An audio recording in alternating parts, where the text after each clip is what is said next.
The Louie Tee Network is powered by MusicHead University. MusicHeads, classes in session. Turn me up. Enroll on YouTube now. Link is in the description.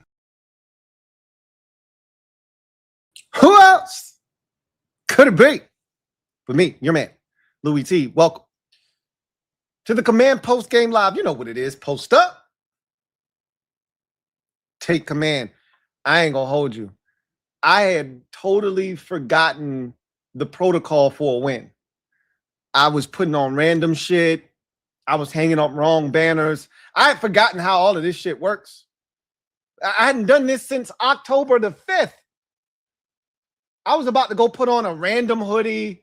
I was going to hang up the black banner because it had become so customary. Then I had to remember, oh shit, we won. White shut, white shut. White banner. Oh shit, we won a game. Look at us. Who would have thought? Not me. Commanders snapped the 8-game skid with a 29-21 win over the New York Giants. I'm happy for the team. I'm happy for the coaching staff, the players, everyone in that building that puts in tireless work to try and get wins. It's been a long time for them. From a fan perspective, I'm sort of indifferent. I'm actually glad we beat the Giants. Again, if this were the Raiders or the Jets or some random Joe Schmo team that we beat in a meaningless loss season, I'd be a little bit perturbed. But I do want to continue to establish dominance over the Giants. That's 4 straight now. That's 2 straight years you've swept them. We got to make sure that they understand that we're better than you. I remember when Kayvon Thibodeau once upon a time said that, what rivalry with Washington? I've never lost to them. There's no rivalry here. Okay, good. Well, now we've beaten you 4 straight times. Shut the hell up. So I do feel good about that. I'll say this before we get into the conversation surrounding the game. I'll say this, that the Giants are in the driver's seat to have the #1 overall pick. If I were them, I would seriously entertain actually taking a quarterback. Jaxson Dart stinks. He really sucks. Like, they should have won this game. Between him and Younghoe Koo,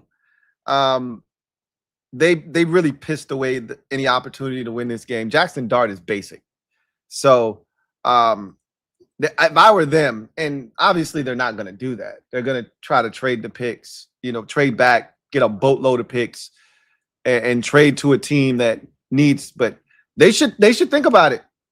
Jaxson Dart, he stinks. So I would definitely entertain that if I were them. But again, I don't think that's not our problem. That's not our problem. So they'll have to figure out what they want to do with him. But I can tell you right now, you're not going to win a lot of games with Jaxson Dart as your quarterback if you're the Giants, if you're serious. But this was a really good game from the standpoint of needing to see some guys step up, make some plays, do some things that they were drafted to do.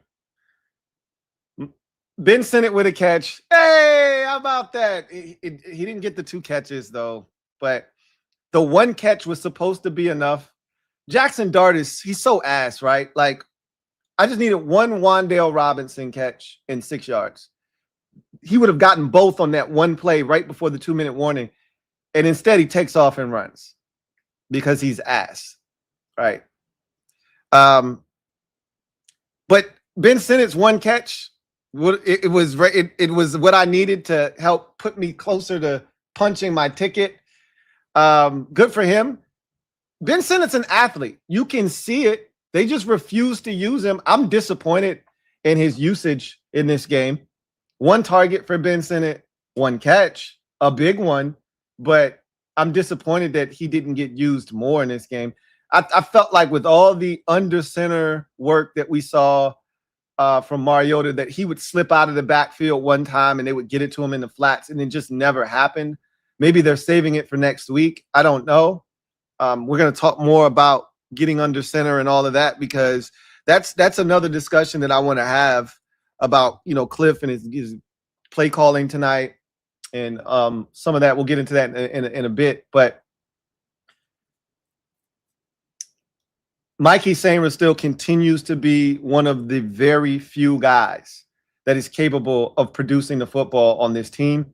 I've talked about Mikey Sainristil being utilized correctly. That's something that they have struggled with him since drafting him. I think using him outside is a better utilization of what he can be in this league versus inside playing a bunch of man. But ultimately, being outside isn't what is his calling card is either. But I do believe vision on quarterback is where Mikey thrives, because he's a guy that can take the football away. That's 4 interceptions from Mikey Sainristil. Nobody else on the team has more than 1. He's dynamic. And we saw what he did with it in his hands after he picked it off. He's a guy that they just have to find a way to get him on the field, which that's not a problem. He's usually playing 100% of the snaps every week. They just got to figure out where he fits. When they go in, they're going to have to draft a corner to go opposite of Trey Amos. They got to figure out where Mikey's going to be on the field, and it's probably going to be in the slot again. But they got to figure out a way to maximize him, because he can play football. I'm not of the mindset. I'm not of the belief that Mikey Sainristil can't play football. Now, you saw good Mikey, and then you saw Mikey get turned around on the Wan'Dale Robinson touchdown. Mikey in man coverage can be a liability. Mikey in zone is a problem. A good problem, right? Not a bad one. So he's a problem for opposing teams. When he can see the football, he can go get it. This is the second year in a row Mikey has had 4 interceptions. You count the postseason last year, he had 4. He's got another 4 this year. That's 8 interceptions in 2 years. Plus, he forced a fumble last year and recovered it. It's 9 total takeaways for one guy on a team that doesn't get takeaways at all. So for everything that you want to say about Mikey, he's this, he's that, Mikey is still like that. Mikey is still like that. They just got to figure out how to maximize Mikey. That's on them. But he's a football player, and he's a guy that can help you win football games. So was glad to see him make another play today. But my biggest winner of today was the guy that I've been caping for. You damn right, I've been caping for him all year. I've been fighting off people like Rio and Ed, who've been trying to shit on him this season, especially Rio. But I'm so happy for Jaylen Lane. I thought that Jaylen Lane showed again today why he was drafted in the 4th round.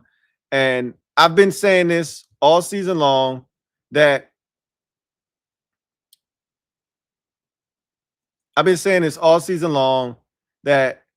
we haven't maximized Jaylen Lane because we haven't put him in a position to even be on the field and do the thing that he was drafted to do.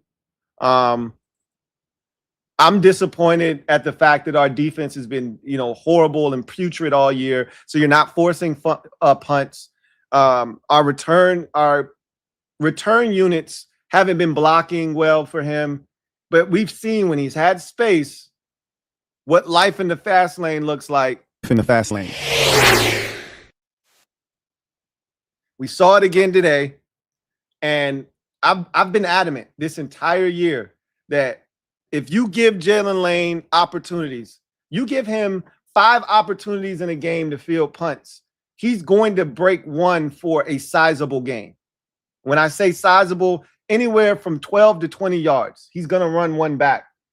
Early in the season, he was among the league leaders in punt return average, and then he stopped getting opportunities. And when he did, he either had to fair catch it or he was immediately being tackled because our coverage units weren't giving him any space. He hasn't been able to return punts. There was a stretch there for like maybe a month and a half where he might have returned all of 4 punts because we weren't forcing punts at all. And if we did force a punt, he was being fair caught or he was getting tackled immediately, but he wasn't getting any opportunities. There were games like the Chiefs game. We didn't force a single punt in that game. The Lions game, we didn't force a single punt in that game. Like, I don't know if we forced a punt in the Cowboys game either. Like, we just had been so bad defensively. He wasn't getting to showcase the reason why he was drafted. And so the wide receiver thing became an issue because that's the thing he was getting most opportunities to do. He's getting more opportunities to be a receiver than to do the thing that he was drafted to do, which was to return kicks. You give him a chance to return kicks, and this guy is dynamic. We haven't had a dynamic punt returner here in over 2 decades. You got to go all the way back to B. Mitch. Yeah, you could come at me with, guys like Brandon Banks. And Brandon Banks won't run and shit back for real. Brandon Banks might have had 1 touchdown in his career, maybe 1. I don't know. He might not have had none. I think he had 1. Yeah, we've had guys that, it's cool, right? We had the dude back in 2021 that was here that returned the kickoff for a touchdown. I forget his name, that went to the Chargers after he left here. Jaylen Lane already has 2 punt returns for touchdowns this season. You haven't seen anything like this since B. Mitch. Like, we got a real punt returner. And I'm just so happy that we have a difference maker at a position that we haven't had one at in a very long time. Now, if you really want him to pay dividends, you actually got to force punts on defense and give him a chance. Or else you're not going to allow him to maximize his talents. We didn't draft him in the 4th round to be a receiver. We're hoping that he can help at receiver down the line. But they drafted him specifically. We watched the video. The AP went over and told L to the Izzo, we're drafting your guy in the 4th round, and he was ecstatic. This is why.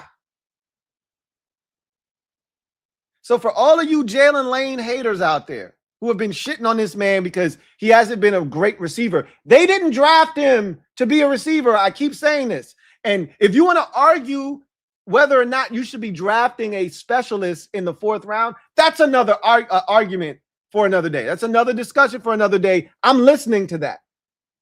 Because you might have been able to get Jaylen Lane in the 5th or the 6th round. That's a different conversation. But to just shit on him because he hasn't been what you wanted him to be at receiver, which is not what they drafted him here to be anyway. Because you got to remember, and everything, I always tell you, context matters. In the case of Jaylen Lane, they were drafting him based off of last year's success. What was one of the areas we struggled at? We got nothing out of our punt return game last year. Nothing. We got to the point towards the end of the season where we were just happy if they just fielded it, because we had some, muffs and things of that nature. We just got to the point now, just catch the ball. We know we ain't getting shit from OZ, Luke, or anybody else that's back. Just catch the bitch. Now you got a guy that you say, hey, if we just block for him, we get him opportunities. He's going to pop one. He popped 2 today. 1 to the crib and another big one that set up great field position. He's dangerous. He's a weapon.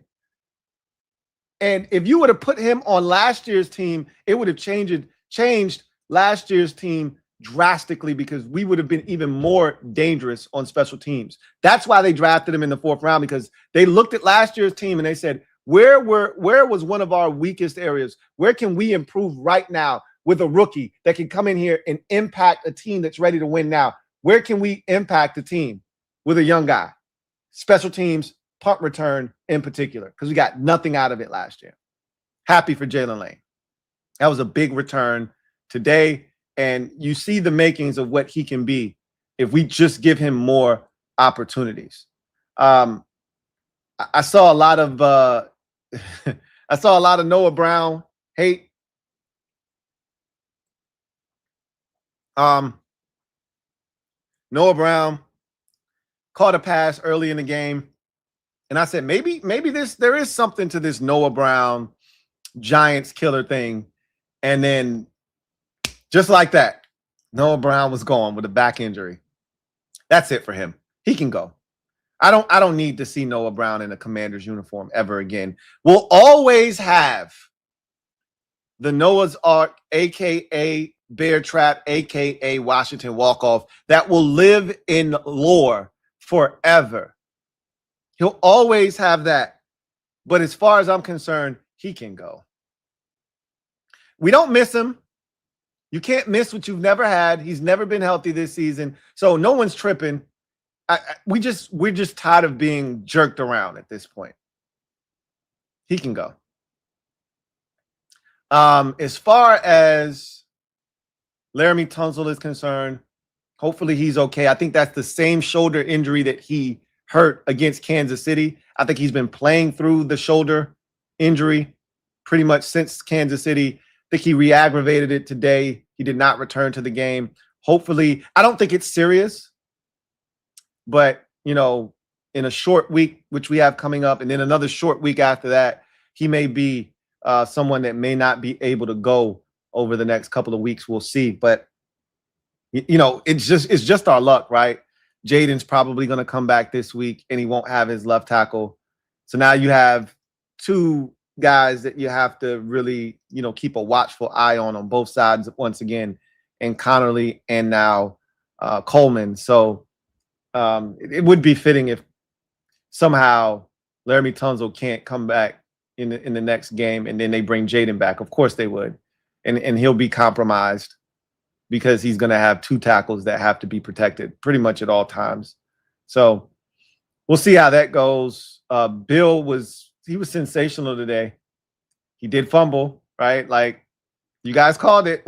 We did a pregame show over on the Commanders Kings channel, and somebody said, C-Rod's out, Bill's gonna fumble. And it's a shame that's like where our brain goes to as Commanders fans, because of how pessimistic we are. We've been trained to think that way. In a 3-10, now 4-10 season, you're trained to go straight to the worst case scenario instead of saying, okay, this is a great opportunity for Bill, which is what I would do because I'm a glass half full guy. Us as a fan base have been preconditioned and trained to think the worst. So it's like, oh, C-Rod's out, Bill's going to fumble. And he did. Luckily enough for us, it was recovered by Josh Connerly. He recovered 2 fumbles on the day. One that he gave up on a sack to Abdul Carter. Shout out to Rio, because Rio said Abdul Carter is going to get active today, and he did. Forced 2 fumbles, recovered 1, and got his first career complete sack. Of course he did. Of course he was going to show off today. So Bill looked good, though. 18 carries, 96 yards, 1 touchdown. He did everything that I thought he could do if they just, like, we got to stop with this J-Mac shit. Like, I said that to the mob at the week. Like, can we just start Bill now? Can we stop this charade, please? I hope he's okay, first and foremost. He left the game. Looked like he was favoring his knee a little bit. I think he just bumped knees with somebody, honestly. You know how that goes. Hopefully he's good. I don't know if he came back into the game at all, because we did have it the final time to take knees and stuff. I don't know if he came in for that or not, but because J-Mac fumbled as soon as he came out of the game, and then the defense had to get the stop to preserve the victory. So I don't know if he, I don't know if he came back in or not. I think he's going to be fine.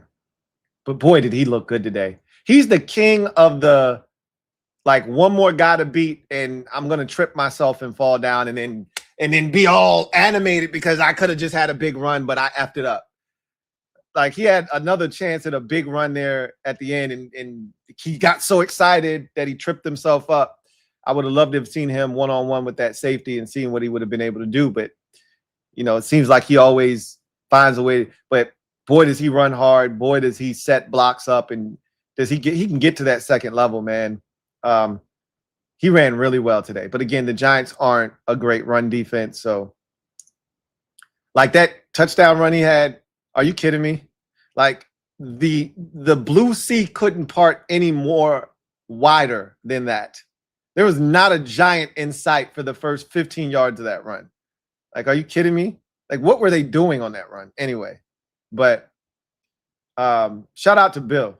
You know, he restored his name. Like, we don't have to call him Ja'Cory Krosky Merritt.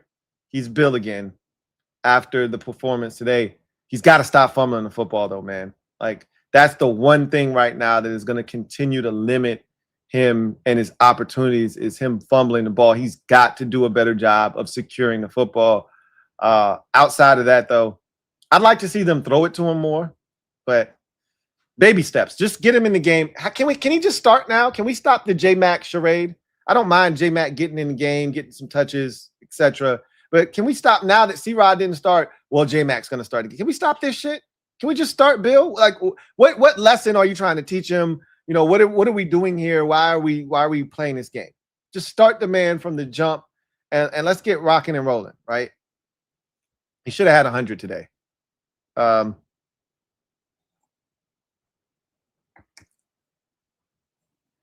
Mariota, I thought, played well until he didn't, right?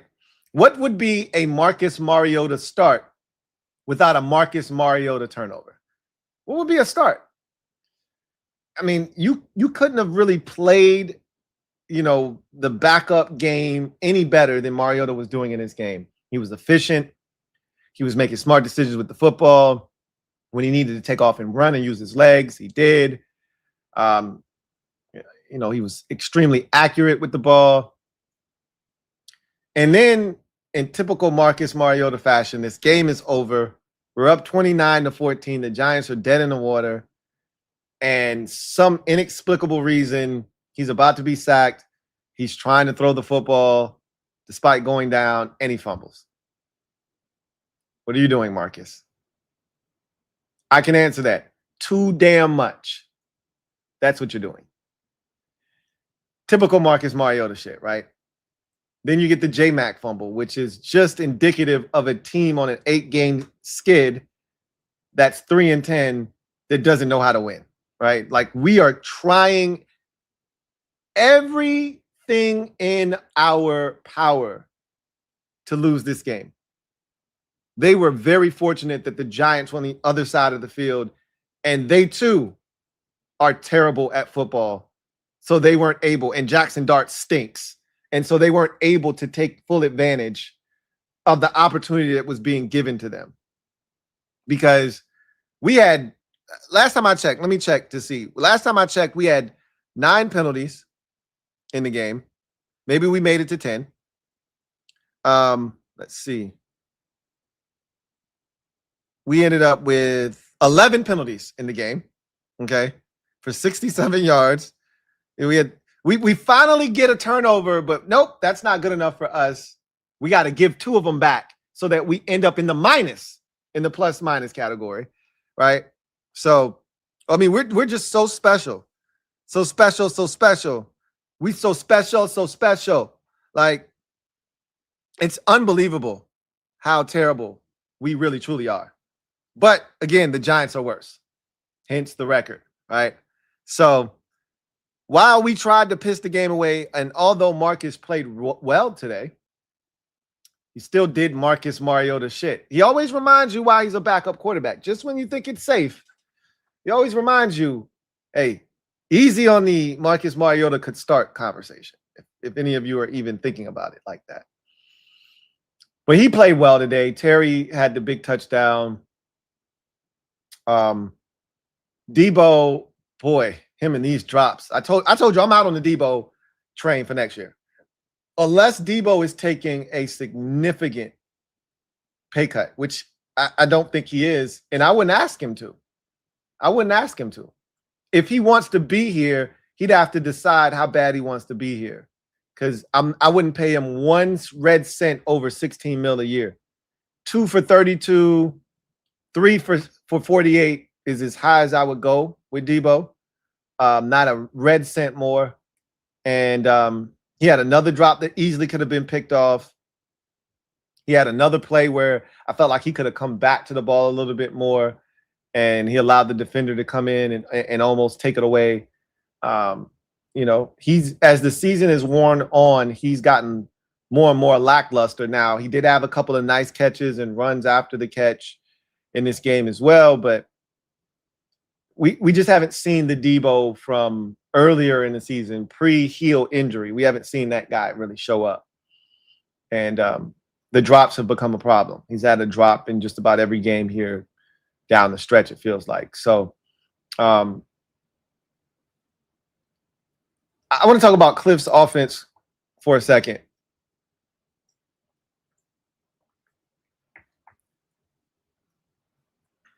Cliff, I've said this before. I think there's like two totally different offensive game plans for when Marcus is in the game and when Jaylen's in the game. We saw a lot of under center today, and some of that might have been a byproduct of who your opponent was. The Giants struggle to stop the run. You get under center. But I felt like we saw that too against Denver, right? Then Jaylen gets in the lineup, and it's all gun. It's all pistol. We're not under center as much. Like, Jaylen can get under center. He's capable of getting under center. There's so much you can do from under center. I think we run the football way more effectively under center. I think we need to see more of what we saw today adopted when Jaylen plays. The quarterbacks are very similar. I don't understand why we can't see some of this stuff executed when Jaylen gets into the lineup. Why is everything spread them out, throw it a bunch of times, get in the gun, never get under center? Why is that the case when Jaylen is, the quarterback? Cliff has to be able to be more consistent with his play calling, because it's night and day different from when Jaylen's out there versus Marcus. And it's frustrating now. I thought Jake Moody looked good today. I was very pleased with Jake Moody. He missed the extra point. The wind literally took that football and doinked it up against the upright. Like, that's a good kick. And here's the thing that I loved, right? So you get the punt return for the touchdown by Jaylen Lane. He kicks the extra point. The wind gust takes it and doinks it up off the upright, and it's no good. And then Mikey gets the interception, the great return, and it sets us up for a field goal not even 10 minutes later, right? So he's just missed. And I love the fact that he then adjusted for the wind on the next kick. So he kicks that shit to the left and allows the wind to draw it back right, and it ends up being center cut. And I said, that's what a good field goal kicker does, right? Moody was 3 for 3. These were frigid temperatures. He's kicking a cold, hard football. It's windy out there, and these weren't close kicks, right? These weren't, oh, man, the drive stalled out at the 16-yard line, and he's kicking a 34-yard field goal. These were some pretty good, distance field goal. I think one of them might have been from like 46, 47 yards out. Let me take a look-see. But I was very pleased with Jake Moody in this game. Yeah, the long was from 46 in this game. Let's see. He had two kicks over 40 in this game. And a kick from 30 to 39. Let me see if I can get the exact distances from those kicks. But two of them were 40-yard kicks. And then again, in this type of environment, not the easiest thing to do. 46, 39, and 42. So I thought Jake Moody looked really good today. And, he was one of the guys, we laugh and we joke about, how down bad we are and the things that we're actually looking at as we go through these final 4 games of the season. Jake Moody is one of those guys that we're looking at.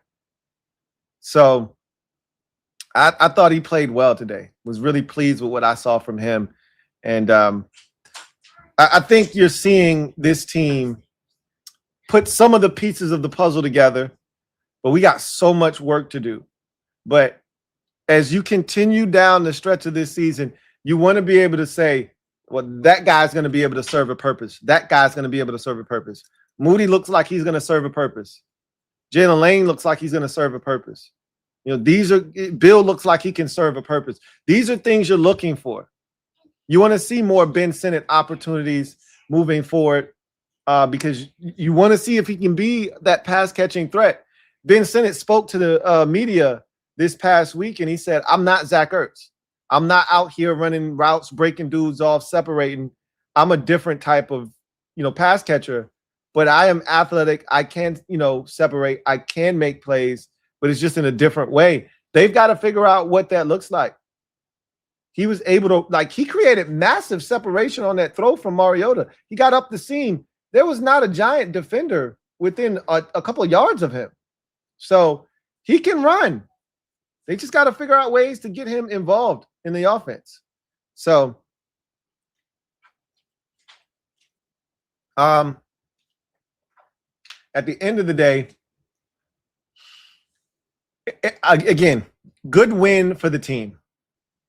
Good win for the players in that locker room, the coaching staff. They needed a win. You felt good for them, right? You haven't seen them smile. You haven't seen smiles in the locker room after a victorious performance in a very long time, October the 5th to be exact.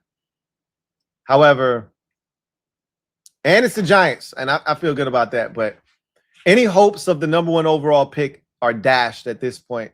Now, you'll be lucky if you end up with the top 5 pick. My guess is you'll end up somewhere in that 6 to 9 range. There's still an outside shot that you can end up with the top 5 pick. 3 feels a bit ambitious. You need a lot to go in your favor. You're not going to win another game this season, more likely than not. So you don't have to worry about that. It's just, what are the teams ahead of you going to do the rest of the season? And you've got teams that aren't going to win 4 games. The Titans aren't going to win 4 games. The Browns probably aren't going to win 4 games. Maybe the Browns win 1 more game. There's a distinct possibility that could occur, but the likelihood is that it won't. So, the Raiders aren't winning, 4 games. The Giants aren't winning 4 games. So, you took yourself out of that possibility of jumping up into the top 3. 5 still, there's an outside shot, but it's slim at this point. It feels like you're somewhere in that 6 to 9 range when it's all said and done, which is, you can still find yourself a fantastic football player, but the whole trade back scenario, I think that has that ship has sailed now. You're going to have to make a pick wherever you are in this draft, and hopefully you come away with a damn good football player that can help this team moving forward. So, big win for the Commanders today, but unfortunately, it does come at a draft cost. So, it is what it is. I told you that I was okay with them winning. It wasn't going to really make me upset. I'm not disappointed or anything because it's the Giants. Because if we win games down the stretch, it's going to be against NFC East opponents. I can sleep at night knowing that we may have blown draft position, but at least it came because we beat an NFC East team. If we were beating the Jets or the Raiders or the Titans or the Saints, I'd be disappointed. I'd be in my feelings right now because those shits don't matter. They don't mean anything. So anyway, I digress. Let's get to the skill game, brought to you by Sleeper. And we'll come back on the other side and get to the comment section. The skill game, brought to you by Sleeper. So,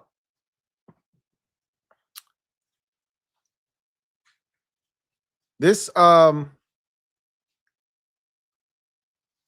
pick was canceled. Shout out to Sleeper for sponsoring this stream first and foremost.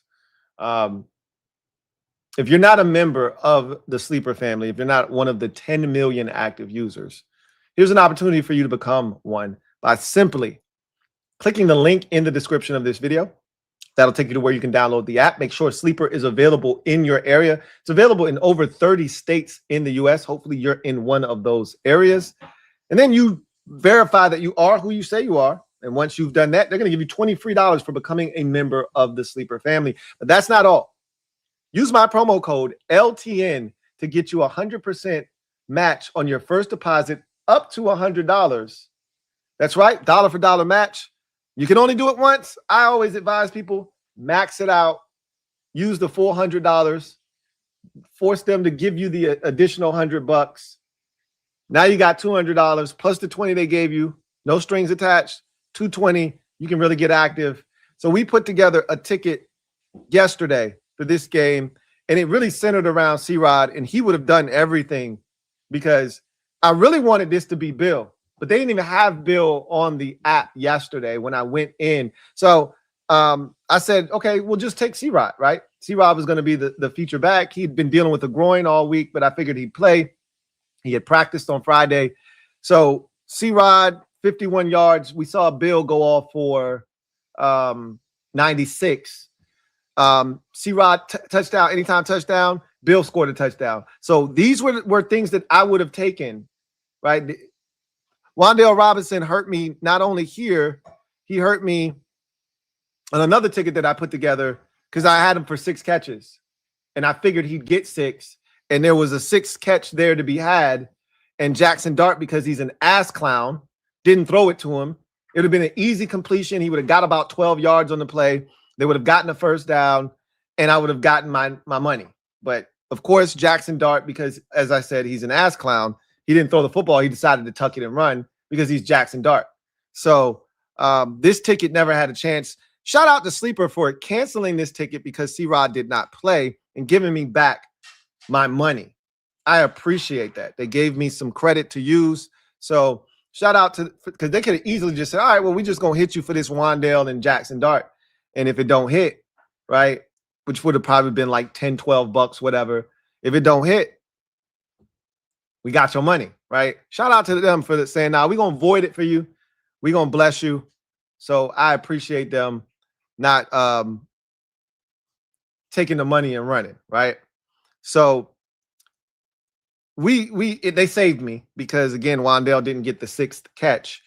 But I would have hit the 2 Rodriguez's, or if they would have allowed Bill, because you see what the Giants do against the run, we would have had a chance to hit it. So in any event, shout out to Sleeper for sponsoring this stream. We're gonna hit something soon. We're gonna hit something soon. This one felt good too. This one felt really good. Unfortunately for us, it didn't come to fruition, but we'll get them next week. It'll be a lot tougher next week because this one felt definite because the Giants couldn't stop the run. There's no definites with the Eagles next week. We don't even know if Jaden's playing right now. And if he plays, our offense is as unpredictable as it gets when Jaden's out there because Cliff seems to just totally throw everything out of the window and just says, all right, 5's back. We can just put everything on 5's shoulders. So anyway, I digress. You guys, let's get to the comment section. Big shout out to Sleeper for sponsoring the stream. That is the Skill Game, brought to you by Sleeper. The Skill Game, brought to you by Sleeper. All right. Hey, for those of you who wanted to win, cheers.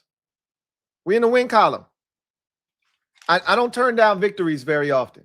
So you, especially against NFC East opponents. Cheers. So let's get to the comment section and see what you guys are talking about.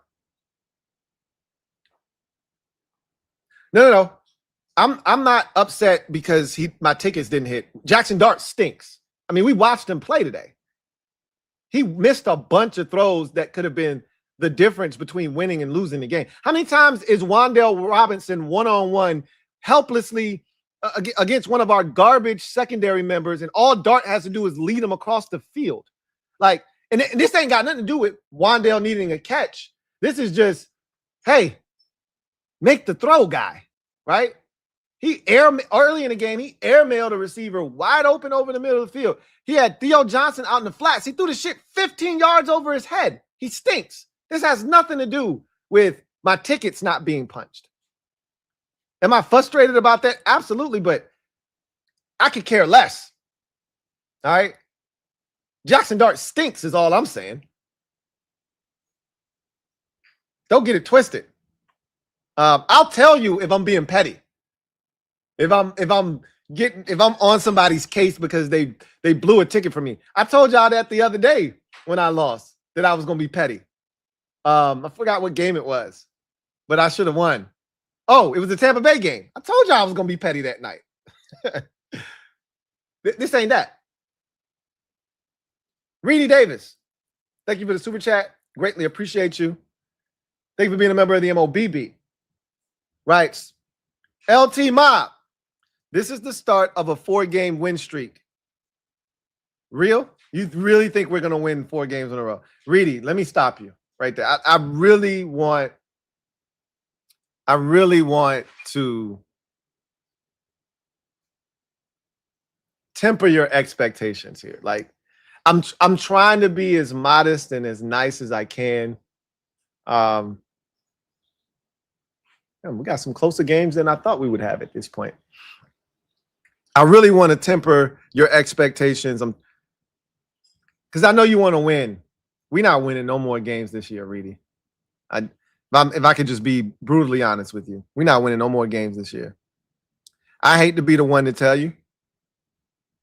But it ain't happening.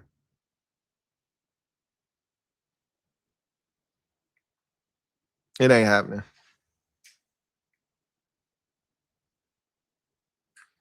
Hold on one second.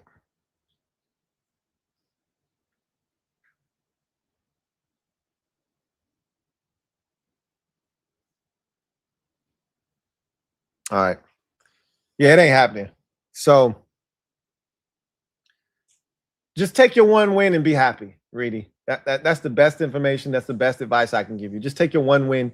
Be excited that they snapped the loser streak and go on about your business.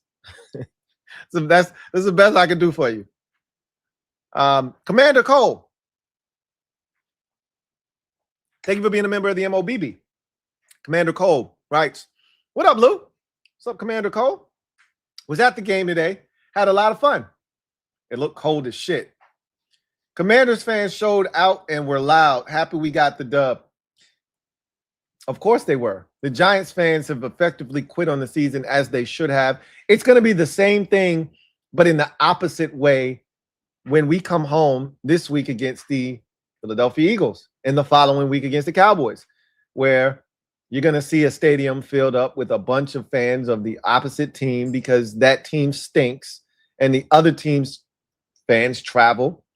And because Commanders fans travel well. And so Philadelphia is going to fill up our stadium with their fans. They're going to take over. It's going to be a sea of green. They're going to be chanting "Fly, Eagles, fly." And they're going to drown our crowd and our fan base out. And then Dallas is going to take over the following week on Christmas Day. So it'll be very similar, but in the opposite way. But I'm glad you went to the game, was able to help the team secure the dub, extract that, bring it home. And you had a great time, which is the most important part. So shout out to you, man. Media Truth, thank you for the super chat. Greatly appreciate you. Media Truth writes, my bad. I didn't intend to bring back the dub. It feels good now. I'll be upset about it when the draft rolls around. That's usually how it goes, right? Like in the moment, you're cool with it. Then you get to March and you're like, shit, if we hadn't beaten the Giants. It's all good, man. We're still going to have a chance to get a really good football player at number 6 overall when it's all said and done. So, like, don't be hard on yourself. You went in and you extracted the dub, right? You tried to give it back. The Giants didn't want it. They didn't want it. Younghoe Koo and Jaxson Dart and the Giants defense didn't want it. You did the best you could to give it away. As a wise man once said, I'd give it away, but my wife won't let me. You'd give it away, but the Giants wouldn't let you. It's all good. It's all good. Swaggy P, Thank you for the super chat.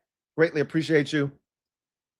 Thank you for being a member of the MOBB, who writes, we might be ass, but we aren't giant ass. Indeed. Indeed. Young guys showed out today. Also was impressed with Hamilton's play today.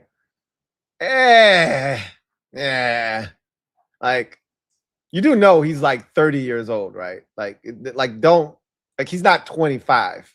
Like, he's a young, good player. Like, nah. Like, cool, good for him. He made a couple of plays today. I think he got away with pass interference a couple of times. They didn't call it cool. Whatever. Says something for the team to build on for next week. Now, that I do believe is a real thing. You do take the momentum that you built, a win, and I think it helps you play competitive football next week against Philadelphia. That's all I'm looking for, is for you to be competitive against the Eagles. Don't get embarrassed. Don't get blown out. Can you find a way to do that? Hopefully, Jonathan Jones is back next week. We could surely use him against the Philadelphia Eagles next week. So, yeah, on to Philly. Hashtag raise hell. That's all you can ask for at this point, is this team to go out, play, and be competitive. And winning against the Giants restores a bit of hope in that building. And I think it's going to give them the added fuel and inspiration to go out and play inspired ball on Saturday evening. So now that I don't think we get our teeth kicked in. We're going to lose, but I think we lose with dignity on Saturday now. CGM 87, thank you for the super chat. Greatly appreciate you. CGM writes, 2 fumbles almost blow the game. Yeah, typical Commander shit, right? Like, you're watching it in real time, and you're like, they're really going to lose it. Like, at first, when it was 29-14, I'm like, wow, they really about to cruise. And then Mariota fumbled, and I'm like, the hell was I thinking? Now the J-Mac one really surprised me. I didn't see that one coming. The Mariota one felt too. It was like too much. It was too much. It was too like right. Us up 29-14, and it was no way that we were going to be able to win this game by 2 scores. Yeah, right. We had to do some dumb shit to make sure that didn't happen. It never felt like we were going to lose, though. I never thought the Giants were going to come back, score the touchdown, get the 2-point convert, because I'm like, Jaxson Dart isn't capable of doing that. He's just not. Brian Burns on the plane on Hard Knocks like, it's a Darty party. There will be no Darty parties around here, okay? They missed the target with Dart. You see what I did there? It says, O-line awful, fire Bobby, an embarrassingly win. Probably lose the rest of the league. Terrible play calling on O. Yeah, I don't know what you're talking about in your comment, but I'll just say this. The offensive line wasn't terrible today. I don't know what that's about. Connerly had a struggle early in the game. He had a tough go of it early. Got beat by Abdul Carter for the sack, forced fumble. Had a false start. I think he had a couple of penalties, but as the game wore on, I thought he was fine. The O-line rushed for how many yards in this game?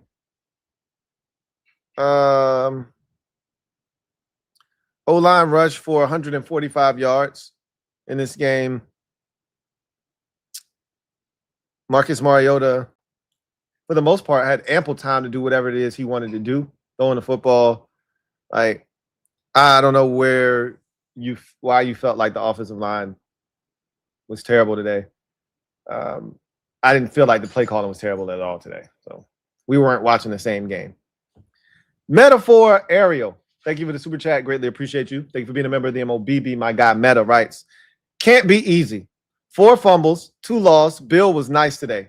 He had one of those fumbles you talked about, but yeah, he was nice today. And I hope that they just stop with the charade and just like it doesn't really matter if he's going to get the bulk of the carries, if he starts or not. But like, why we got to play this game? Just let the man start. Let him get out there and get going early, and let's like that's the difference between you scoring on the opening possession because Bill's out there, or you going 3 and out, or you get 1 first down, then you got to punt because you're not maximizing the runs with J-Mac. Whatever. It never can be easy with this team, right?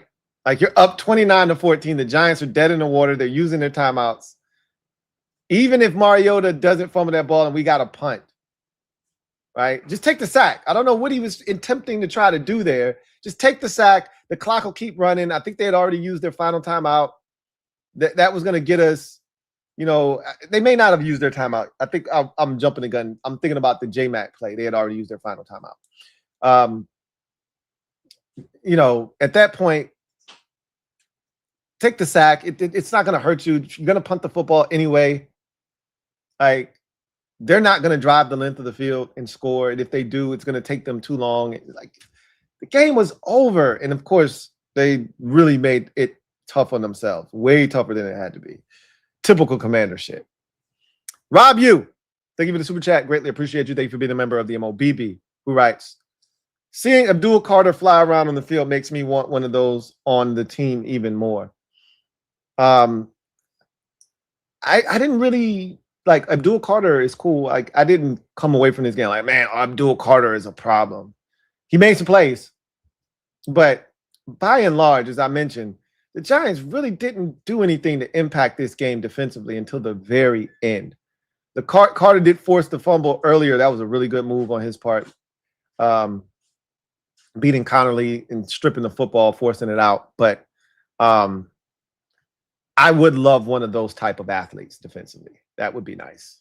But I hope ours is better than him. Like, I can't help but be disappointed that we're in week 15 and that's the first complete sack he's gotten all season long. That's not usually how elites do. Like in an elite pass rusher's first season, it's usually like 4.5, 5.5 sacks. And then you get that massive year 2 leap where they go to like 13.5, 14.5, 12.5, something like that. He has 1.5 sacks on the season right now. Does Abdul Carter? Like, yeah, I don't know. Jim. We'll see. If we get a guy, I want him to be better than Abdul Carter. I want him to be more impactful than Abdul Carter. But we'll see what happens. I would like one of those types of athletes, though, for sure. Yoshi, thank you for the super chat. Greatly appreciate you. Thank you for being a member of the MOBB. My guy, Yoshi, writes, great culture win, Quinn. Uh-oh. I feel the cynicism in that statement. It's just gushing and just shooting out of every nook and cranny. All right, I feel it. The energy. This is going to go bad quickly. Now you fell out of the top 10 in the draft, effectively taking you out to select any elite defensive players. Bye, Ruben Bain. Hello, Kedrick Falk, a.k.a. Shamar Stewart 2.0. Great plan, Peters. I knew that was coming. No, we're going to be just fine. We're going to end up with the 6th or 7th pick in the draft. We're not winning another game this season. So, like I told you, now I will say this. Kansas City isn't winning any more games. I expected them to move clearly out of the way, but they've already gotten to 5. We're not getting to 5, so it doesn't matter. Mahomes going down, they're probably not going to win another game this season, are the Chiefs. But when you look at the landscape of the teams around us, Atlanta just won. You didn't see that coming, right? Atlanta just won. So we can't finish any worse than 11th, and we won't finish any better than 3rd, more likely than not, with this win. We're going to finish somewhere in there. I'm still feeling like it's going to be 6 or 7. 6 or 7 when it's all said and done. 6 or 7 is where this team will end up drafting. Arizona is interesting because they're still competitive, but I don't know if they're going to win a game. I think they've got one more win in them because we've surpassed Arizona with this win. Feels like Arizona's got one more win in them, and if we get that win, then Arizona will leapfrog Arizona again, right? So I think when it's all said and done, we'll be fine, Yoshi. But You're not getting number one. That's all that was ensured today. Doesn't mean you're going to be outside of the top 10. All that today's win ensured is that you won't be number one overall in the draft. So,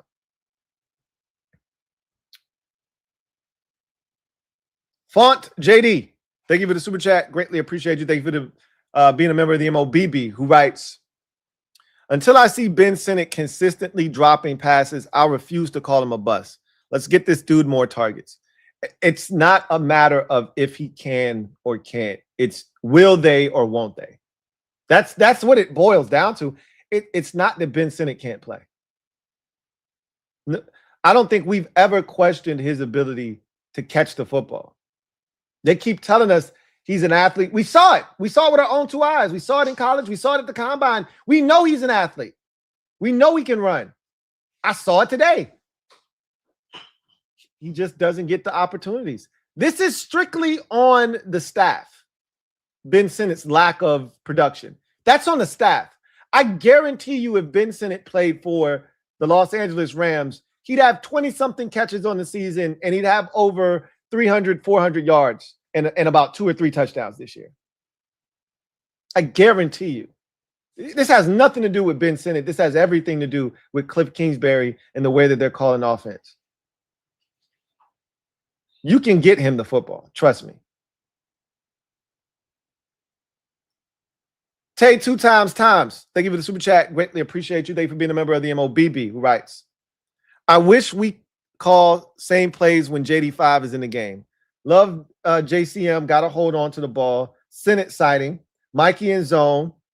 Vaughn balled out today. Quinn muted the Wolves. Yep. All of those things are true. I wish that we saw similar play calling when 5 is in the game as well. I think that would really benefit him, and it would make this offense so much harder to stop. There's a time and a place for you to just put him in the gun, spread everybody out, and just let them go and operate. And then there's a time to get under center, go play action fake, run the ball, all that good stuff. There's so much you can do off of that. I'd like to see them Cliff to be more consistent with that. But I thought Bill was really good today. Got to hold on to the ball, like you said. We got a Ben Sinnott sighting. Mikey in zone. Again, that's when he's at his best. Bond absolutely played some of his best ball since earlier in the season. That spin move he put on Illuminor, we ain't seen that Vaughn, I don't know, at all this season. Like maybe week 1 against the Giants when we was like, oh shit, this pass rush about to be crazy because we was killing their offensive line that day. Vaughn looked good. Hell, Preston Smith even looked good today. Again, that might be a byproduct of who we were playing and the opponent, right? Just being the Giants. Quinn, I won't say he muted the Wolves. He just kept them at bay for a week. You go out, you get your ass whooped next week against Philadelphia, and they'll be back like they never left. So you got to build off of this and continue to be competitive if you want to keep them at bay.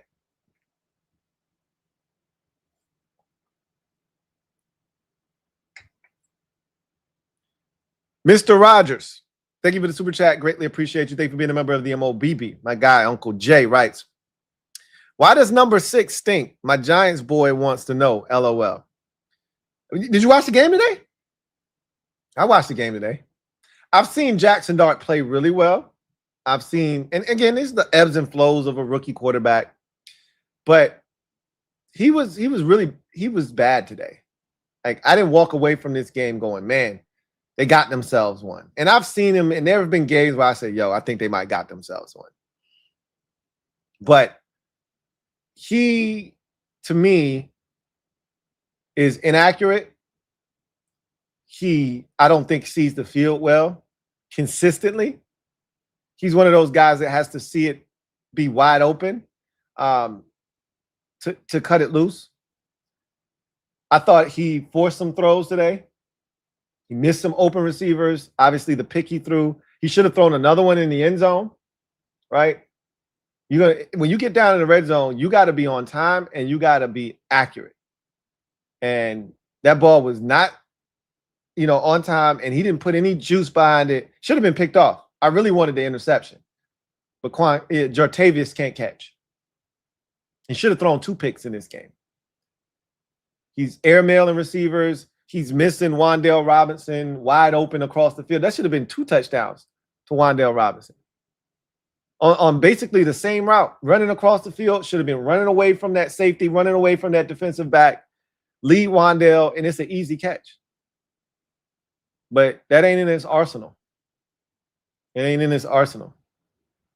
He's a basic. Stink would be harsh. I think he's basic. I think he's a basic quarterback. That's what I think Jaxson Dart is. He's basic. Bobby Wagner ran him down today. Did you guys see that? Bobby Wagner running down Jaxson Dart? Huh. Interesting. I thought he was an athlete. Anyway, Rob you. Thank you for the super chat. Greatly appreciate you. Double up. Thank you for doubling up. Who writes? Noah Brown, please go now. Look, I'm not going to shit on Noah Brown. You guys will do it for me, but that was really disappointing. It really, truly was. That was really disappointing. To get out there and then be hurt that quickly is crazy. JP, thank you for being a member for 22 months. My God, JP writes, I don't know how to feel. I wanted to lose and get the high draft pick, but I also didn't want the Giants fans telling us Dart is better than Jayden. That wasn't going to happen because Jayden didn't play. So that was out of the equation. The only way that they would have been able to run with that narrative is if Jayden had played and Dart had beat him. Then, even though it still wouldn't have been true, they would have tried to run with that narrative. I also don't know how to feel about 2026. We might stink again. Anything's possible, but I don't think this team is going to be as bad as a lot of people think. I am, I'm glass half full anyway, but it's hard to say what this team's going to be in 2026 until we see what they do in the offseason.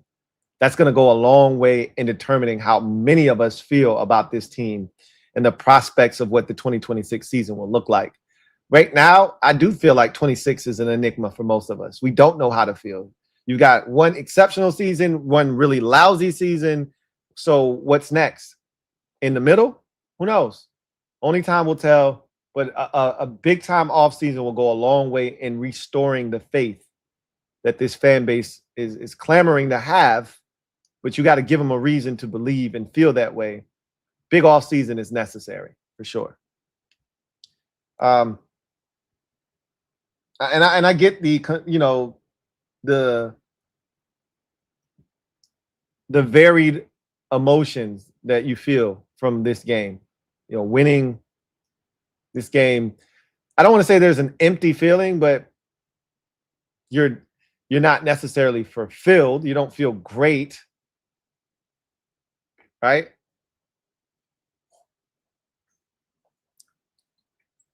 CJ, been a member for 51 months. Celebrate! Who writes, miss these wins. I wish they would have come a month and a half ago when there was still time to do something with them. Not that these are empty calories, but these aren't, this isn't like a tremendous nutritional value, if you get what I'm saying. It's not junk food. We didn't just eat honey buns just now. We didn't eat a bunch of empty calories. But this definitely would have been great. Like, we could have used the Giants to stop this slide back in week 9, right? Like, we didn't need them to backload our season with the Giants. We needed the Giants to stop the losing streak in week 9, and maybe the season's different. You know what I mean? No? Yes? Maybe so?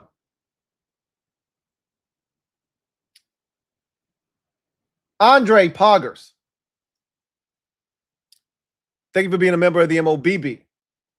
Writes, I'm done with Cliff. That first third down, they have Terry on a slant, but yet he doesn't do that last week. DQ sadly won't get fired. JD5 hides his flaws. It's amazing that when Mariota gets in, the Terry slant train is at its peak. We get 2 to 3 Terry slants a game when Mariota's in there. Jaylen gets in there, and the Terry slant goes and dies for some reason, some strange, odd reason. Terry was moving around again today. He caught that slant on the right side. He was in the slot a couple of times. He wasn't just outside. It feels like when Jaylen gets out there, Terry's primarily on the left, and he's all the way outside. Again, I just want Cliff to be consistent. There seems to be this wide gap between when Jaylen is out there and when Marcus is out there. And again, we understand that Marcus requires a little bit more attention to detail because there's a lot less margin for error when he's out there. But don't put everything on Jaylen's shoulders just because you can, just because you know he can handle it. It's crazy, though. DQ isn't going anywhere. He wasn't going anywhere regardless. So, Marissa Mullinex, thank you for the super chat. Greatly appreciate you. Marissa writes, hey, Lou, Brown's injury is his rib. Rib, back, doesn't matter. He can go. Rib, back, doesn't matter. He can go. Wrath of God, thank you for the super chat. Greatly appreciate you. Wrath of God, thank you for being a member of the MOBB. Writes, who else could it be but Noah B? In the locker room, T. Nobody does it like Noah B, man. Nobody does it like Noah Brown. What can Brown do for you? I asked y'all a question earlier this season. Not a mother effing thing but get hurt. Man, give me 13 or even 83 over 85. Dude is glass. Moody was meh. You really think so? I thought Moody played well. I thought he kicked well. Mikey was okay, and Hamilton played well. Lane did what we drafted him for. Not all doom and gloom. Again, I just want guys to do the thing we drafted them to do. That's it. We drafted Mikey to be a playmaker. He was that today. We drafted Jaylen Lane to be a dynamic punt returner. He was that today. I just want guys to do. We drafted Von Miller to be a guy that could get after the quarterback, or not drafted. We signed him to be a guy that could be a situational pass rusher. He was that today. That's all I've ever asked. I don't want guys to try to do things outside of what we have intended for them to do. I just want guys to do the thing that we, like. I'm not looking for Jaylen Lane, the wide receiver. You can be disappointed by Jaylen Lane. I just want Jaylen Lane, the punt returner. That's what we drafted him to be. I don't want Ben Sinnott, the blocker, is cool. We didn't draft Ben Sinnott in the second round to be Ben Sinnott, the blocker, the H-back, the guy that is constantly the fullback. That's basically what he was today. We're going to see a massive uptick in Ben Sinnott snaps today. And it's not going to be because they tried to target him. It's because they were under center, which featured a fullback, which allowed Ben Sinnott to be on the field a ton. I want to see Ben Sinnott, the pass catcher. That's what we drafted him in the second round to do.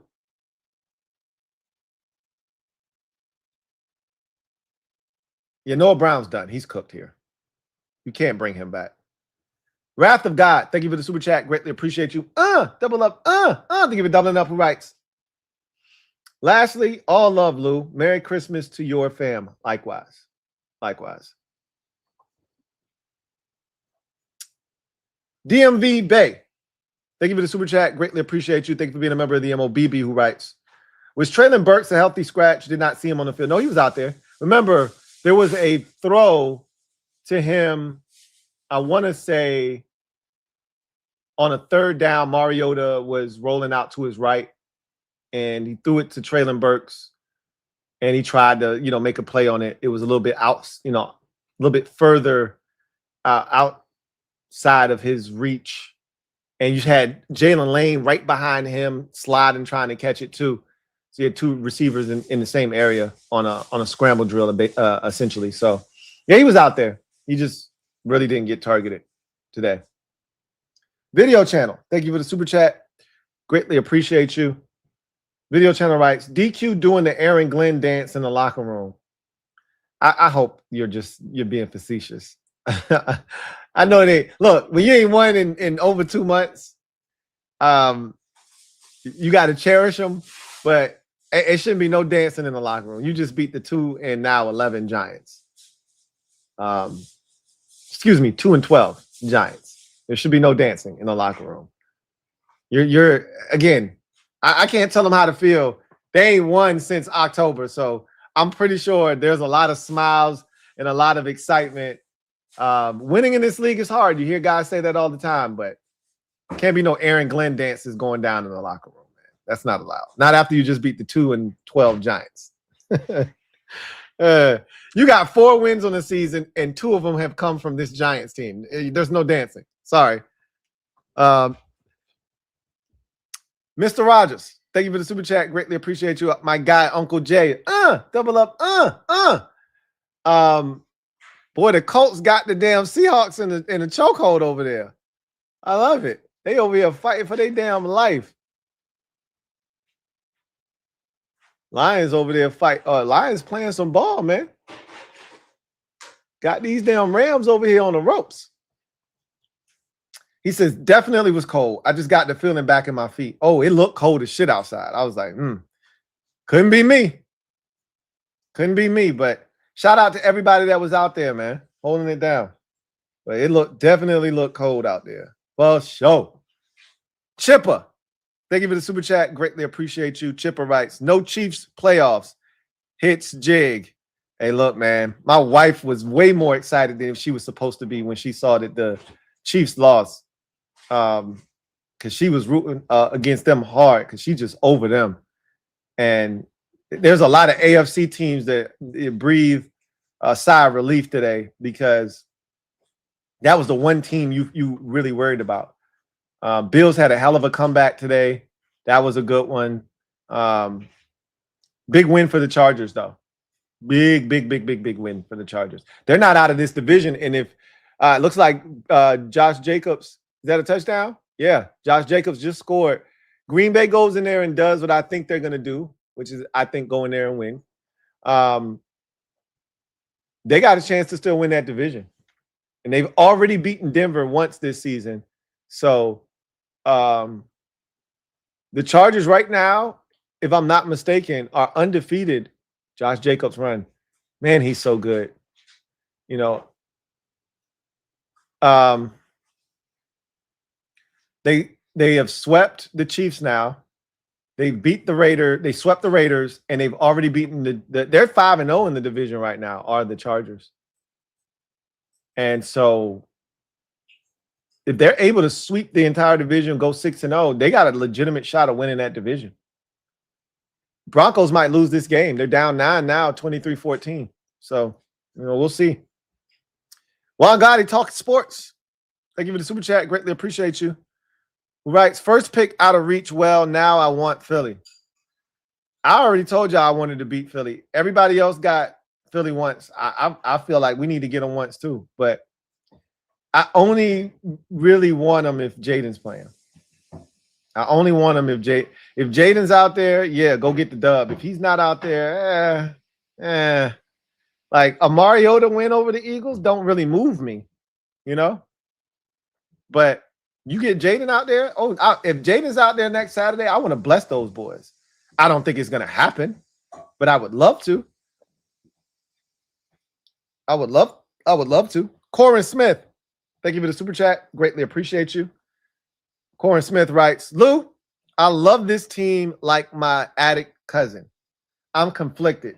If you can bring anyone back from 24's team, who will you play now who haven't played? I think the guy that we missed the most from last year's team, it's hard to say because we miss a lot of guys. We miss Dante Fowler Jr. We miss Jeremy Chin. We missed Diami and OZ. I would say of all those guys, we probably missed Fowler Jr. the most because he was a guy that we could rely on for pressure. Now, he didn't get pressure in the biggest moments. That was part of the reason why our defense stunk down the stretch of games last year, because we couldn't get to the quarterback when we needed to. But I mean, we got nobody getting to the quarterback. We get no pressure at all at any point of the game. So we probably miss him the most. Like, I don't know who's leading our team in sacks right now. I think somebody has 6 sacks. I think. But I think Von Miller might have 6. And I think he got another at least half. I don't know if they gave him a half today with Duran or if they just gave him the whole sack. But yeah, we're struggling in that department. So Diami also is a guy that I think we miss him probably the most on offense because of his ability to stretch the field vertically. We just don't have anybody outside of Terry to stretch the football field. And that hurts us, man. Not being able to push the ball vertically, not being able to threaten teams with real speed on the outside of Terry. It's been disastrous for us this year. It really has.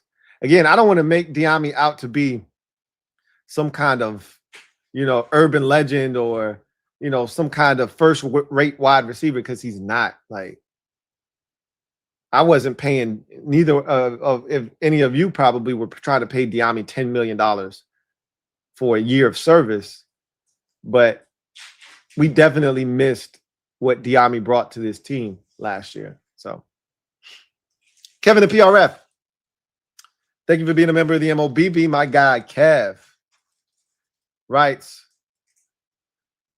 Early's in. Shout out to the most overrated running back of all time, Emmitt Smith. Bill got a small taste of the holes he used to run through all the time. Why Emmitt got to catch a stray just to give Bill some love? Or to give the offensive line some love? Why Emmitt got to catch a stray? Appreciate you for blessing me with the early soups. Let's see.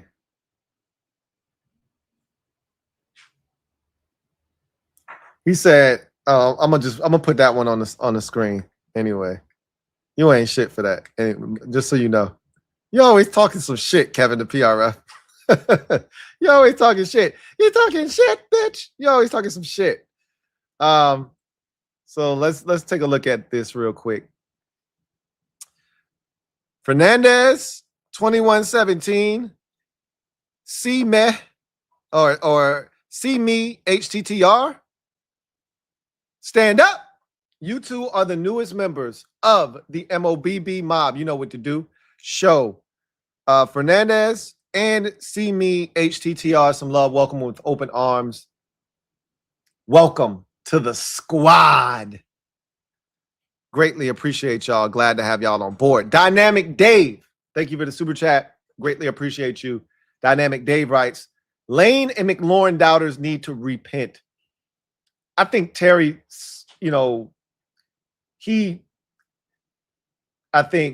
put any doubters to rest with his performance against Denver. If you needed a reminder of what Terry is and what he can be, I think he did that against the Broncos, a few weeks ago.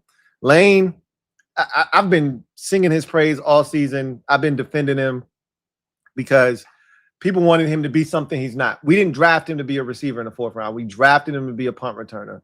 You give him an opportunity to do the thing we drafted him to do, and you'll see that he is worth, the draft pick that they spent on him. He's got, again, I can't stress this enough. How many punt returners in the NFL this season have 2 touchdowns?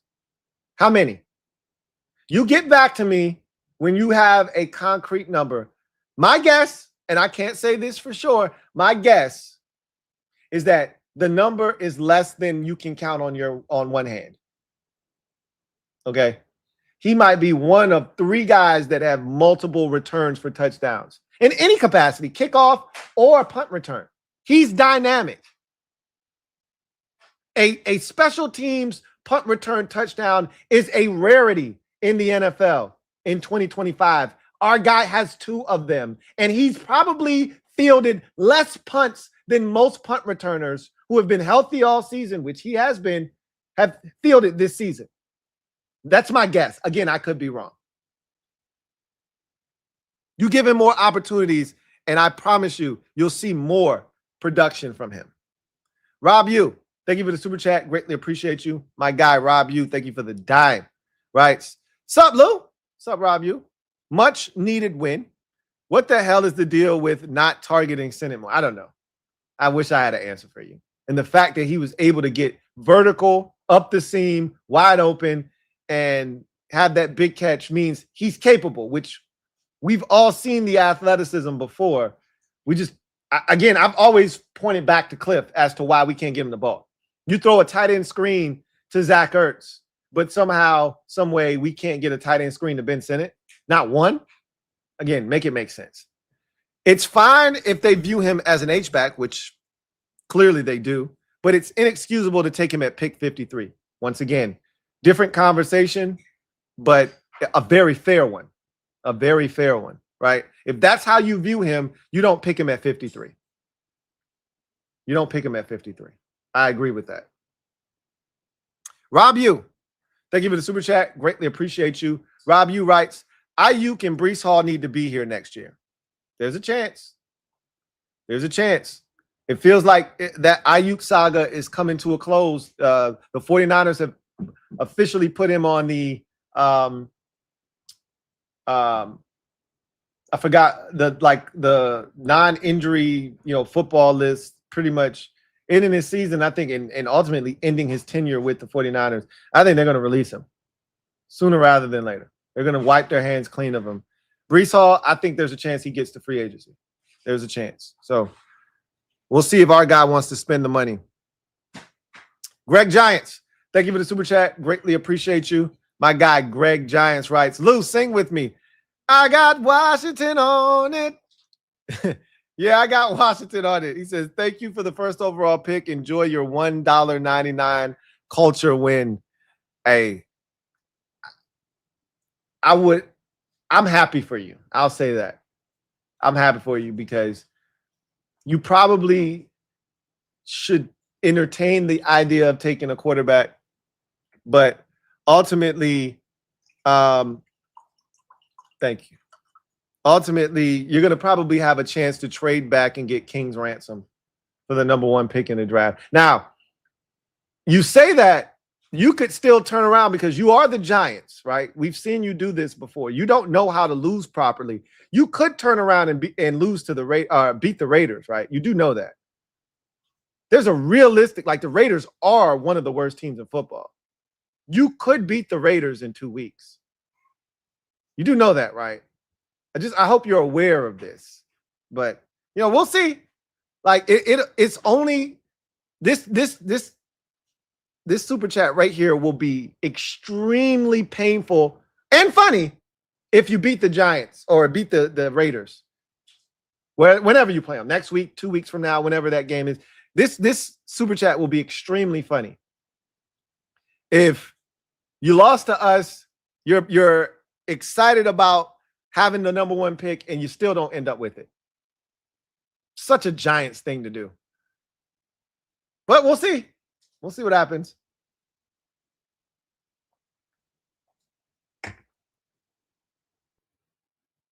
Nope. Let's continue on. Greg Giants, thank you for the super chat. Greatly appreciate you. Double up. Thank you for doubling up. Rights. I tried telling you this defense was as-tastic and worse than yours. You were right. You were right. Also, Quinn owns Dabo/Kafka schemes. Please, again, enjoy your culture win. Good game. No, you were right. You did tell us your defense was really bad. I knew your defense was bad. I've watched your defense this season. Trust me. I did not expect your offense. You didn't lose this game because of your defense. You did not lose this game. You gave up a special teams touchdown, and your place kicker missed 2 kicks. You lost this game because of your offense and your special teams. You did not lose this game because of your defense. Your defense did exactly what I thought they were going to do. They weren't good, but they weren't terrible. Our offense isn't that dynamic that you're going to give up all sorts of points to us. You literally lost this game because your special teams was terrible today. You missed 2 field goals. You gave up a punt return for a touchdown, and your offense dropped the ball. Your offense wasn't good. Literally, your offense throws a pick that led directly to a field goal right before the half. Your offense missed an opportunity in the red zone when Jaxson Dart came out of the game and then came back in on the 4th down and couldn't get it in the end zone. And you missed other opportunities on offense. That's where this game was lost. We'll enjoy the win. That's 4 straight against your garbage-ass Giants. We'll enjoy the win. Thank you very much. And then Kevin the PRF, I heard your jokes. Okay. This was not an empty calories win, but definitely a pineapple pizza. Very funny. Good one. Good one. Okay, you got me. I set myself up for that one. You got me. You got me. Really appreciate you as always for the early soups. Christopher McLaughlin, my guy. C-Mac, thank you for the super chat. Greatly appreciate you. Thank you for being a member of the MOBB, who writes, "Hey, Lou, hope all is well with you and the family." Likewise. He says, "Nice to see the white shirt, man. White shirt. White shirt. White shirt." Yeah, we ain't seen this in a long time. I had even forgotten what it looked like, where it was at, what I was supposed to do with it. He says, 2 questions. Where is the pass rush going to come from next season? We got a lot of time between now and next season to figure that out. Obviously, they got a lot of work to do because when is Dorrance Armstrong going to be healthy? We don't know if he'll be ready for the start of next season. He may start next season on the PUP list. He may be ready, but he might not be himself. So we don't know what to expect. I don't think they're going to re-sign Von Miller. Maybe they do, maybe they don't. But they got some work to do on that D-line, specifically defensive end. I think you got to go out, sign somebody. They might bring back Jacob Martin because he doesn't cost you a ton. But ultimately, you got to figure it out. I think you need multiple defensive ends, edge rushers. One via the draft, one probably via free agency to come in here. Dietrich Wise shouldn't be back. So they got some work to do. Says, why after 7 years have we not been able to figure out how to feature Terry consistently? It's really frustrating. It really is, because he made another crazy catch on the sidelines today where he kind of caught the back end of the football as he's dragging his feet. He's shown us that he can make every type of catch you should want. Any kind of catch you could ask a number 1 receiver to make. You know, go up and get it, 50-50 ball down the field, body catch, snatch it out of the air with his hands. We've seen every type of catch known to mankind. He's made it. He rarely drops the football when it's thrown to him and it's in his vicinity. He usually comes down with it. Yet we treat this man like he's some sort of basic ass receiver. 3 catches today for Terry. Like, I don't understand. I don't understand. I don't get it. But I don't know why we can't feature him. I wish I had the answer. I wish I had the answer. Wrath of God, thank you for the super chat. Greatly appreciate you. Thank you for being a member of the MOBB. Who writes, "Oh, hell nah, and Senate got a catch too? Super Bowl next year." Hey, I was so excited. I thought I was going to punch my ticket when he got that catch, because I was like, that's the most unlikely thing to happen, is him to get the 1 catch. I needed him for 1 catch, 5 yards. And he ended up getting like 23 on the 1 catch. And then Dodo Jaxson Dart has a wide open Wan'Dale Robinson right in front of him, and he turns him down and decides to take off and run. T. Wade, thank you for the super chat. Greatly appreciate you. Who writes, "Feel like Ben not playing isn't on him, but coaching." He's playing. He's just not getting the ball. That's the thing. And it is on the staff. I've already. That's a touchdown if he held on to it. Broncos right back in that game. Broncos right back in that game.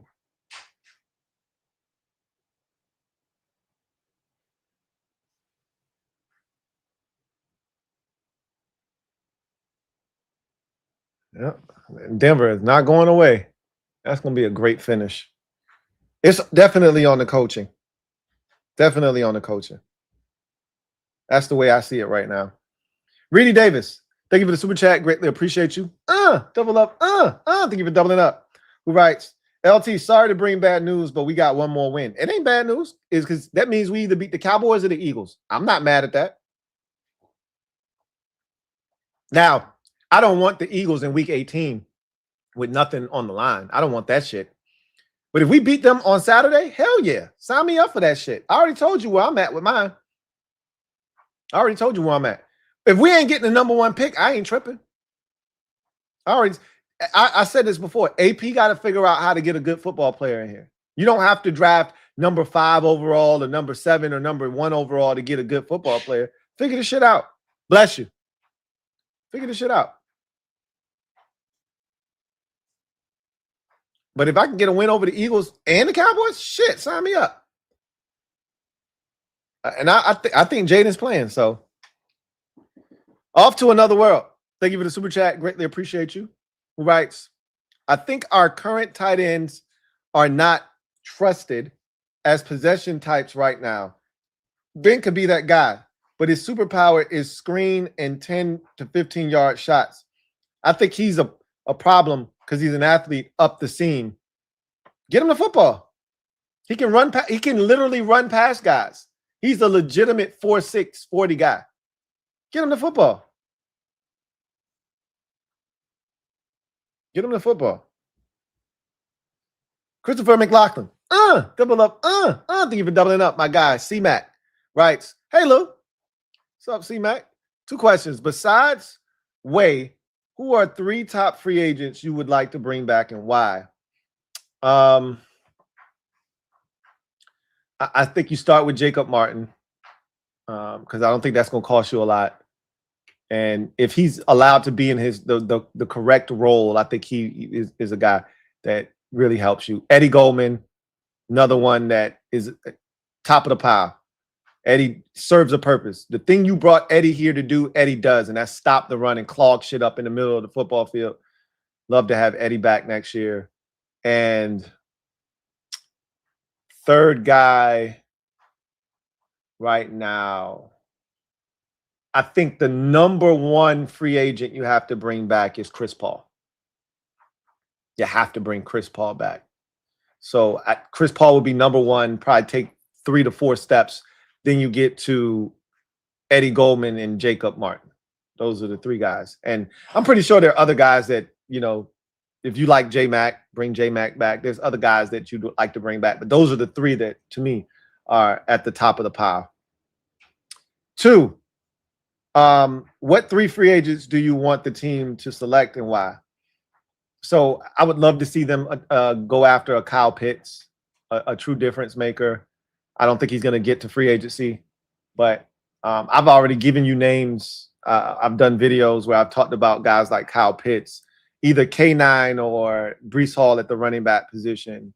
A guy like Tariq Woolen out of Seattle at the cornerback position. Like those are 3 names right off the bat that I look at and say they can definitely help this team next year if they're available. You would love to see them be aggressive and go after some guys like that because of what they can bring to this team. Give us some dynamic players that we just currently don't have. Rams have just taken the lead in the game, so that one's starting to heat up over there. Video channel. Thank you for the super chat. Greatly appreciate you. Video channel. Writes, Lou, I can honestly say Noah, Preston, Vaughn, and Bobby in 2026 training camp. He said, I can honestly see Noah, Preston, Vaughn. Don't put that out there in the atmosphere, bro. Might even bring Mercedes Lewis in to be tight end number 1. Oh, man. I honestly don't think. I could easily see Vaughn being back and possibly Bobby. Noah and Preston, I think, are gone. Preston was here out of sheer necessity. Noah, he's cooked, bro. I'll be disappointed if he's anywhere near our roster next year. I'll be disappointed. But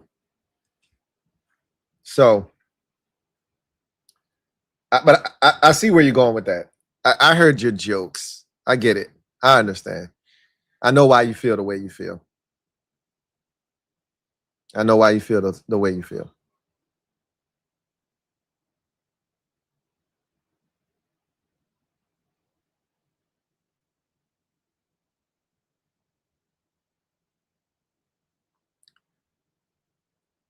All right. Font JD, thank you for the super chat. Greatly appreciate you. Double up. Thank you for doubling up. Who writes? Senate, why can't we work this out? Cliff, it's not you. It's me. That seems apt, right? Hit him with the, it ain't you, man. It's me. It's me, right? That's how it feels. Like watching him do what he is capable of doing. I think we all see it. We understand it now.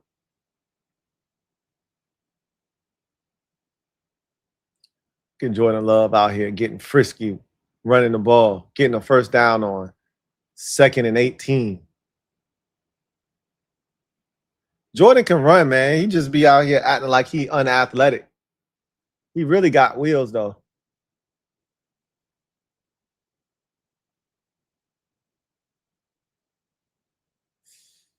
Wrath of God. Thank you for the super chat. Greatly appreciate you. Wrath of God writes, truth be told,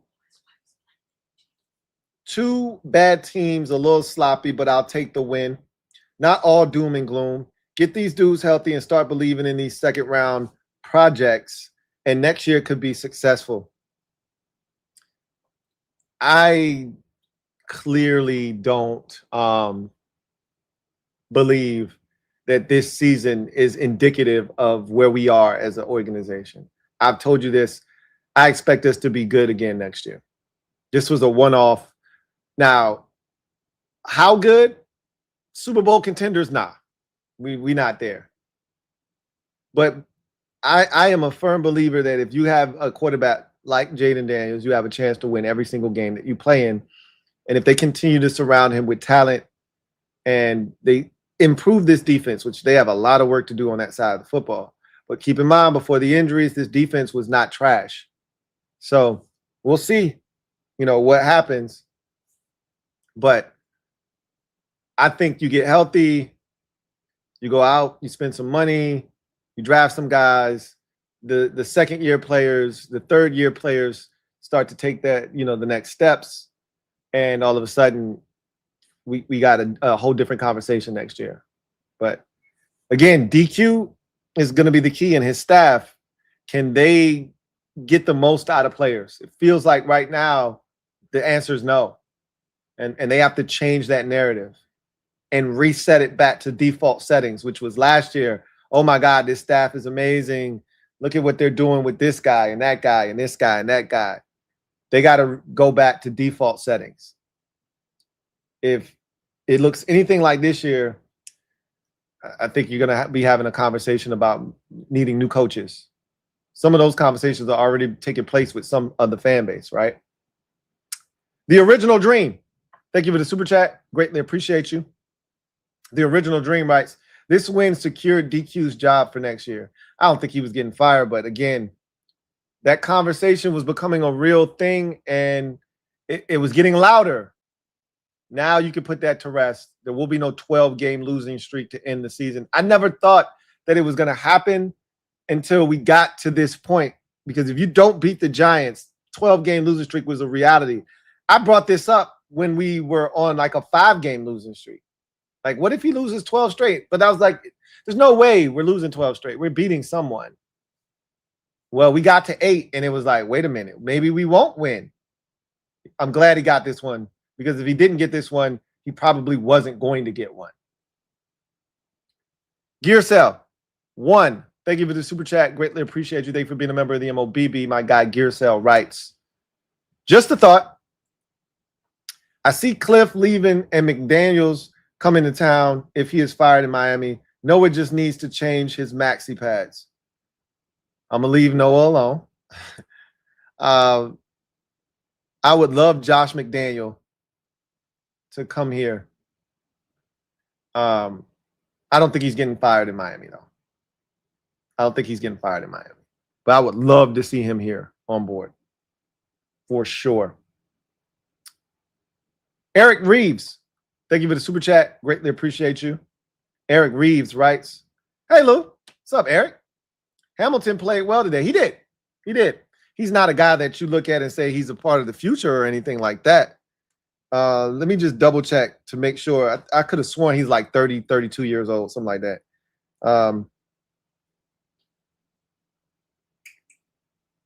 33. Hamilton is 33 years old. My wife just told me. Antonio Hamilton is 33 years old. Like, I don't get excited about 33-year-olds. Okay, sorry, not sorry. So yeah, he played well today. Good for him. I look at this as like a preseason type of game, right? He played well in the preseason. Good for him. He still shouldn't be on the roster, right? But he can be on the practice squad. Break in case of an emergency. He's 33 years old. You know? So, yeah, he did play well today.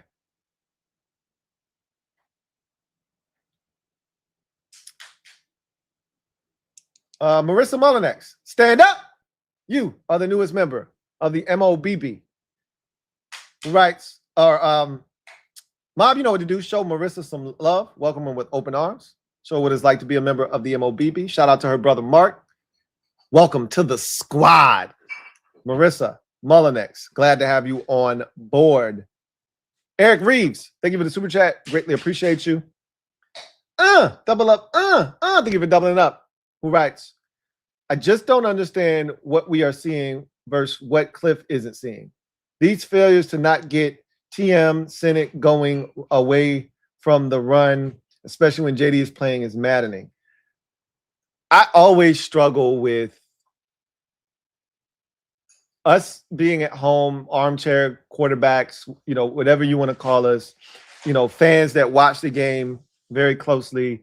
We see it. I don't understand how they don't see it. I know we probably simplify things, and we make it seem like a oversimplification, like just do this. But